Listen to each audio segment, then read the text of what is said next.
കവിത മലബാർ ഗോൾഡിന്റെ ജിജീഷ്.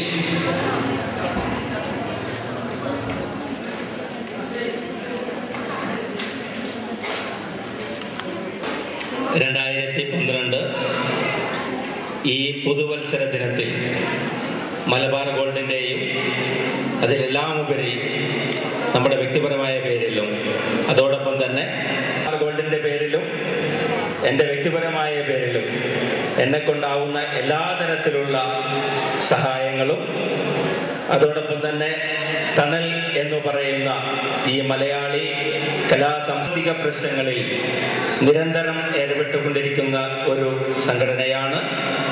അതുകൊണ്ട് തന്നെ വളരെ സന്തോഷം. ആരൊരാളതിൻ മാർഗം മുടക്കുവാൻ ദിഗ്വിജയത്തിന് സർഗശക്തിയാം ഈ കുതിരയെ വിട്ടയക്കുന്നു ഞാൻ.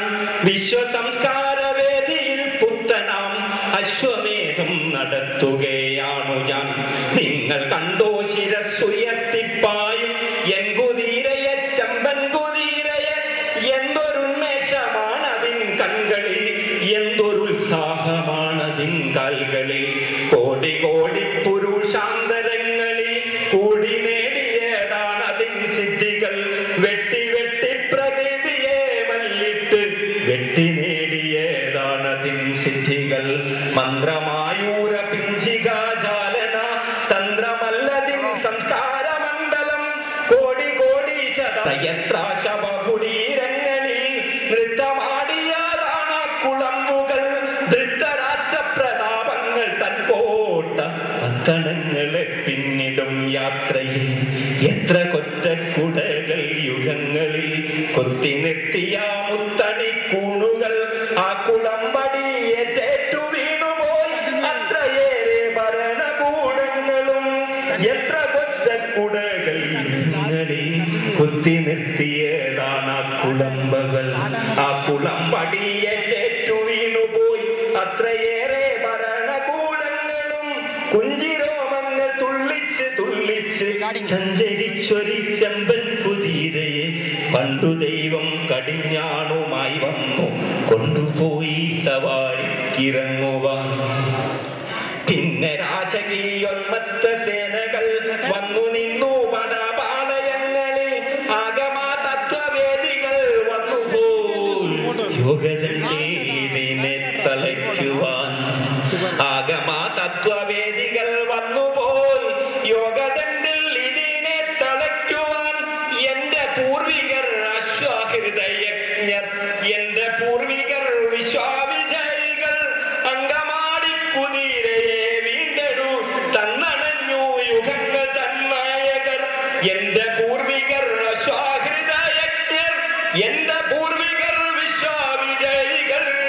അങ്കമാടി കുതിരയെ വീണ്ടെടു തന്നണഞ്ഞു യുഗങ്ങൾ തന്നായകർ. മണ്ണിൽ നിന്നും പിറന്നവർ മണ്ണിനെ അവരോടു ഞാൻ എന്നിൽ നാടുടന്ന് നാളി കുതിരയെ നേടിയതാണവരോടു ഞാൻ എന്നിൽ നാടുടന്ന നാളി കുതിരയെ. ഈ യുഗത്തിന്റെ സാമൂഹ്യ ശക്തി ഞാൻ മായുതില്ലെന്റെ ചൈതന്യ വീജികൾ. ഈ യുഗത്തിന്റെ സാമൂഹ്യ ശക്തി ഞാൻ മായുതില്ലെന്റെ ചൈതന്യ ശക്തികൾ. ഈശ്വരനല്ല മാന്ത്രികനല്ല ഞാൻ, പച്ചമണ്ണിൻ മനുഷ്യത്വമാണു ഞാൻ. ഈശ്വരനല്ല മാന്ത്രികനല്ല ഞാൻ, പച്ചമണ്ണിൻ മനുഷ്യത്വമാണു ഞാൻ. ആരൊരാളൻ കുതിരയെ കെട്ടുവാൻ, ആരൊരാളൻ നിൻ മാർഗം മുടക്കുവാൻ.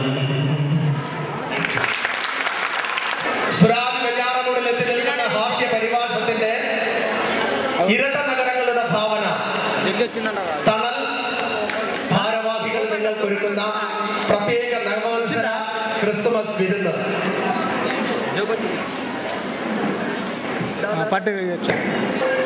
തന്ത്രിവാദത്തിൽ മന്ത്രി പറഞ്ഞത് കുതന്ത്രമാണെന്ന മന്ത്രവാദിയുടെ വാദം സ്വതന്ത്രമല്ലെന്ന് പറഞ്ഞ മന്ത്രിക്ക് ഭ്രാന്താണെന്ന് തന്ത്രി. ആ പാളോ ഇപ്പൊ ആർക്കാ ഇവിടെ ഭ്രാന്ത്? ലൈറ്റ് വിവാദത്തിൽപ്പെട്ട മന്ത്രി രാജിവെച്ചു. ഇനി മനസ്സ് തുറന്ന് പാടുമെന്ന് മന്ത്രി. ദൈവമേ, കഴുതക്കാമം കരഞ്ഞല്ലേ തീർക്കാറ് പാടിയാണ്.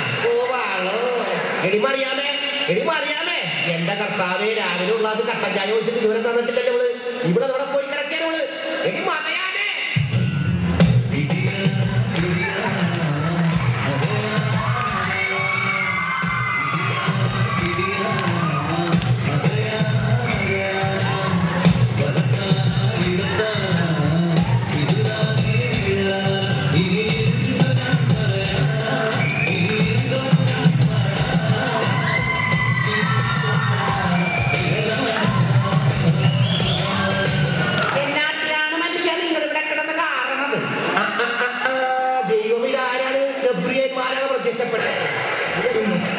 മാറിയിട്ട് പോണത് 14 അച്ഛന്മാരെ കുർബാനക്ക. ഈ മനുഷ്യൻ എന്നെ കൊണ്ട് കുർബാന എത്തിച്ചിട്ടേ അടങ്ങുള്ളൂ. ഇന്നലെ മുഴുവൻ രാത്രി ഓതിട്ടുന്നത് മറന്നുപോയാ. അതെങ്ങനെ 4 കാലമ്മയാണല്ല വന്നത്. എന്റെ മനുഷ്യ കടവന്ത്രെ താമസിക്കുന്ന നമ്മുടെ മൂത്തമോൻ ലോറൻസിന്റെ പെണ്ണുമുള്ള പെറ്റുന്ന്. എന്റെ തോണി ശൂന്യാണ് എത്രാമത്തെ എടി കൊച്ചു കടവന്ത്ര കരുത്തി. എന്തിനാണ് സ്വകാര്യം പറയുന്നത്? വേണ്ട സ്വകാര്യം പറഞ്ഞു പറഞ്ഞ് കർത്താവിന്റെ ശിഷ്യന്മാരുടെ ഭാര്യ മക്കള് 12ആയി. വേണ്ടാന്ന് വേണ്ടതോ വേണം. എന്റെ പേര് വിട്ടാൻ എന്താ ഈ കിടന്ന് കൊച്ചുള്ളേരെ എന്റെ മനുഷ്യനെ എനിക്കാവതില്ലെന്ന്. കഴിഞ്ഞ പ്രാവശ്യം തന്നെ ഡാക്ടർ എന്താണ് പറഞ്ഞത്? ഇനി ഈ കേസും പറഞ്ഞ് അങ്ങോട്ട് ചെല്ലരുതെന്നല്ലേ? ആ ഡാക്ടർക്ക് ഭ്രാന്താണ്. ഡാക്ടർക്കല്ലേ ഭ്രാന്ത്? നിങ്ങൾക്കാണ്. അവിടൊക്കെ കയ്യാൽ മാറ്റിട്ട് വന്നേ. ആ വാളോ നല്ലൊരു ദിവസമായിട്ട് ഒരു ഗിഫ്റ്റ് കൊടുക്കാന്ന് വെച്ചപ്പോ അത് വേണ്ടാന്ന്. ആ വേണ്ട വേണ്ട. ആ ഗിഫ്റ്റും കൊണ്ട് ഞാൻ 10 മാസം ചോന്ന് നടക്കണ്ടേ? വേണ്ട. ആ ഇനി പറയാമോ എന്താണ് ഈ ലോറൻസിന്റെ വീട്ടിലൊക്കെ പോണത് കൊള്ളാം. ആ പക്ഷെ പഴയ മാതിരിയുള്ള കാലമല്ലട്ടെ. ഇപ്പോഴത്തെ കാലത്തിന് എന്താ കുഴപ്പം?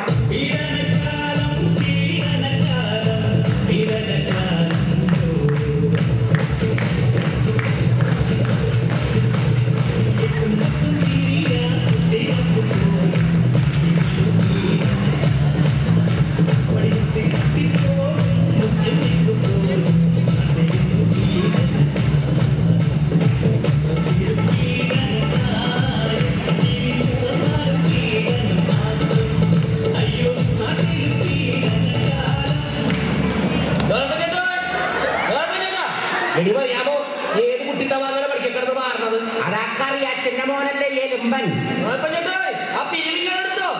എന്തിന്റെ പിരിവാടാ? അവിടെ മാത്തമതത്ര പശു ആന്ത്രാക്സ് വന്ന് മരിച്ചില്ലേ, അതിന്റെ പിരിവിങ്ങെടുത്തോ? എടാ നീയല്ലേ കഴിഞ്ഞ ആഴ്ച ചിന്നമ്മയുടെ കോഴിക്ക് പക്ഷിപ്പനിയാന്ന് പറഞ്ഞു വന്ന് കാശ് മേടിച്ചിട്ട് പോയത്? എന്റെ ഉഴപ്പഞ്ഞിട്ടാ ദുരന്തം എവിടെ ഉണ്ടെങ്കിലും പിരിവായിട്ട് ഞാൻ അവിടെ ഉണ്ടാവുമല്ല. എടാ നീയാടാ ഇപ്പൊ ഞങ്ങളുടെ ദുരന്തം. നേരം വെട്ടം വെക്കുമ്പോ തുളപ്പൂര് ഉമ്മാന്റെ ഒടുക്കത്തൊരു പിരിവ്. ഇവരൊന്നും വേറെ പണിയില്ലേ?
എന്നാലും അവനറിയണ്ടായിരുന്നു കേട്ടാ. പിന്നെ അവനവിടെ തല്ലിക്കൊല്ലായിരുന്നു.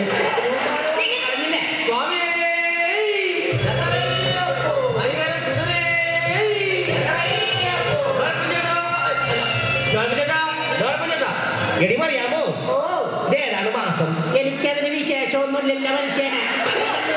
ആ വിശേഷം അല്ലടി പടയെ ചോദിച്ചത്. പിന്നെ ഇത് ശബരിമലക്ക് പോണ സീസണാണോന്നാ ചോദിച്ചത്. ചോദിച്ചു നോക്ക മനുഷ്യനെ. നീ വാങ്ങരോ എന്തോ എന്താണ് നീ സമയമില്ലാത്ത സമയത്ത് മലക്ക് പോണത്? എന്റെ പൊന്നൊരൊപ്പം ചേട്ടാ, വീട്ടിലൊരു പ്രശ്നം ഉണ്ടായപ്പോ ഞാനൊരു പ്രശ്നം വെപ്പിച്ചു. അങ്ങനെ ശബരിമലക്ക് പോയാൽ പ്രശ്നം തീരുമെന്ന് പറഞ്ഞിട്ട് കെട്ടി നിർത്തി ശബരിമലക്ക് പോണ വഴിയാണ്. സ്വാമിയേ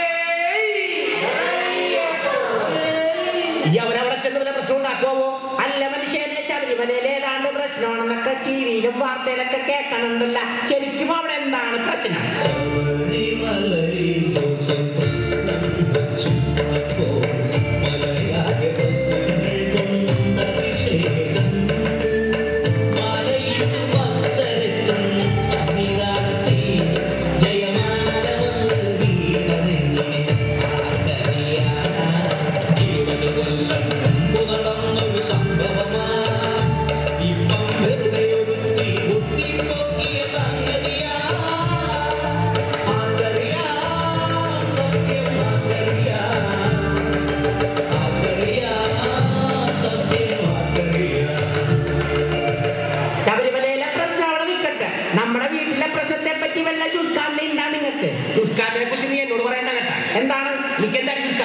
നിങ്ങളുടെ ശുഷ്കാന്തിയുടെ കാര്യമൊന്നും പറയണ്ട, അതവിടെ നിൽക്കട്ടെ. നമ്മുടെ മോളുടെ പെര നിറഞ്ഞ് നിൽക്കാൻ തുടങ്ങിയിട്ട് എത്ര കാലമായെന്ന് വല്ല ചൂടും വിചാരം ഉണ്ടോ നിങ്ങൾക്ക്? പെര വിളിച്ചു പണിയില്ല. അതല്ല മനുഷ്യനെ, അവളെ ആശ്രമ കോളേജിൽ ചേർക്കണം. ഇനി ആശ്രമ കോളേജല്ല, സ്വാശ്രയ കോളേജ്. എന്ത് കണ്ടാരെങ്കിലും ആവട്ടെ. നിങ്ങളുടെ കത്തനാരെ പോയി കാണാൻ പറഞ്ഞിട്ട് നിങ്ങൾ പോയി കണ്ട? കത്തനാരെ ഞാൻ കണ്ടടി പറയാമേ. എന്നിട്ട് അച്ഛൻ എന്ത് പറഞ്ഞു? അവിടെ ചെന്നപ്പോ 2 തരം സീറ്റാണ് ഉള്ളത് അച്ഛൻ പറഞ്ഞത്. ഒന്ന് മെറിറ്റ് സീറ്റ്, രണ്ടാമതുള്ളത് management seat. Merit seat, management seat എന്നൊക്കെ പറഞ്ഞ എന്താണ് മനുഷ്യ? ഇതെന്താണ് തമ്മിലുള്ള വ്യത്യാസം? വ്യത്യാസം ഞാൻ പറഞ്ഞു തരാടി. മെറിറ്റ് സീറ്റ് എന്ന് പറഞ്ഞാൽ രൂപതയുടെ കീഴിലുള്ളതാണ്. മാനേജ്മെന്റ് സീറ്റ് എന്ന് പറഞ്ഞാൽ അതിരൂപതയുടെ കീഴിലുള്ളതാണ്. ഇത് തമ്മിൽ എന്താണ് വ്യത്യാസം? ഇനി രൂപതയുടെ കീഴിലുള്ള സീറ്റിൽ നമ്മൾ ചെന്നാലുണ്ടല്ല, അവര് രൂപത രൂപത എന്ന് ചോദിക്കും. അത് 1 ലക്ഷത്തെ കഴിയും. അയ്യോ, ഇനി അതിരൂപതയുടെ കീഴിലുള്ള സീറ്റിൽ നമ്മൾ ചെന്നൊന്ന് വെച്ചു. അപ്പോൾ അവരെല്ലാവരും കൂടി പറയും അതിരൂപത അതിരൂപത. അതെത്ര വരും മനുഷ്യനെ? 25 ലക്ഷം കവിയൂട്ടാ. എന്റെ മലയെ കുറിച്ച് പുണ്യാള, 25 ലക്ഷം രൂപയ്ക്ക് നമ്മൾ എവിടെ പോവാനാണ്? പെണ്ണെങ്ങാനും വല്ല എംബ്രോയിഡറി തയ്ച്ചിട്ട് ഇവിടെങ്ങാനും കുത്തിയിരിക്കട്ടല്ലേ? നമ്മുടെ മോളെ പറ്റി പറഞ്ഞ് നാക്ക് വായിലേക്കിട്ടില്ല.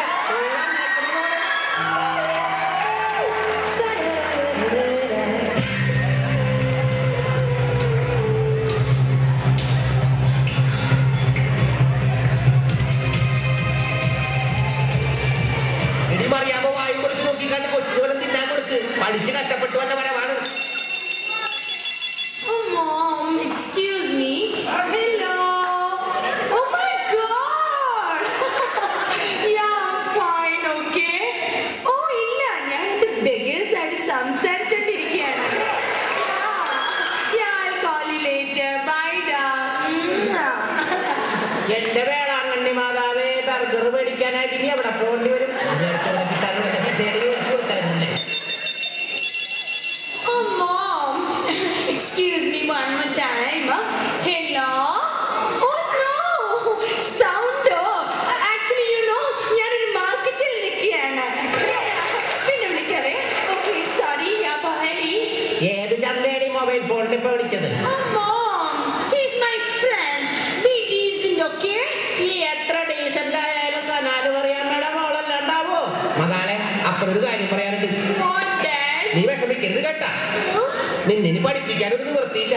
അതെന്താ Dad? കാശ് വേണ്ട, കാശ്. അയ്യോ mom, എന്താ ഇത്? അതേ സീറ്റിനൊക്കെ ഭയങ്കര വിലയാണെന്ന് അച്ഛന്മാരൊക്കെ പറയണത്. 25 ലക്ഷം വേണോന്ന് നമ്മുടെ കയ്യിലില്ലല്ല. 25 ലക്ഷം രൂപയേ ഉള്ളോ? 25 ലക്ഷം രൂപയേ ഉള്ളൂന്നാ? ഇവക്കെന്താണ് തലയ്ക്ക് ഓളമാണ്? നീ എവിടെ വെച്ചാ കേൾക്കണത്? അമ്മോ, ഓ Dad, 25 ലക്ഷം രൂപയായിട്ട് നമുക്ക് ഈസി ആയിട്ട് ഉണ്ടാക്കാൻ പാടില്ലേ? എനിമറിയാമോ? ഈ മകളെ എന്നാ വർത്താനായി പറയണത്? എവിടെ നിന്ന് എടുത്തെടുക്കാണ് പറഞ്ഞത്? 25 ലക്ഷം രൂപയൊക്കെ പുല്ല് നിന്ന് ജീവിക്കേണ്ട ഘട്ടമാണ്. 1 കിലോ കപ്പ മേടിക്കാൻ പറഞ്ഞതാണ്. എനിക്ക് ഇവന്റെ റപ്പേരി വാലായിട്ട് മാത്രം അറിയാം. ഇവക്കെന്ത് ഭ്രാന്ത് പിടിക്കാം. ഇവിടെ കൊണ്ടുപോയി അച്ഛനെ കൊണ്ട് തലയ്ക്ക് പിടിപ്പിക്കണമെന്നാണ് എനിക്ക് തോന്നുന്നത്. എനിക്കും തോന്നുന്നുണ്ട് കേട്ടാ. നമുക്കിപ്പോ ക്യാഷ് അല്ലേ പ്രശ്നം? ആ, Don't worry, okay? ഒരു ഫ്ലൈറ്റിലുള്ള മന്ത്രിയുടെയും ഒരു ഫ്ലാറ്റിലുള്ള തന്ത്രിയുടെയും CD ഫോട്ടോയും എല്ലാം എന്റെ അടുത്തുണ്ട്. അതുകൊണ്ട് അത് വെച്ച് ബ്ലാക്ക്മെയിൽ ചെയ്ത് നമുക്ക് കോടികൾ മേടിക്കാലോ. അതല്ലേ ഇപ്പോഴത്തെ ഫാഷൻ. ലോനപ്പൻ ചേട്ടോ, എനിക്കറിയാമോ? ഇങ്ങനത്തെ 4-5 പിള്ളേര് നമുക്കുണ്ടായിരുന്നെങ്കിൽ ദുബായ് നമ്മുടെ കയ്യിലിരുന്നേനല്ലേ? എടി മകളെ, നീ പഞ്ചായത്ത് തകർക്കുക. പഞ്ചായത്തിലെ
അതിലുപരി നല്ല അഭിനേതാക്കൾ ആണെന്ന് കൂടി. ബാലേട്ടൻ പ്ലീസ്.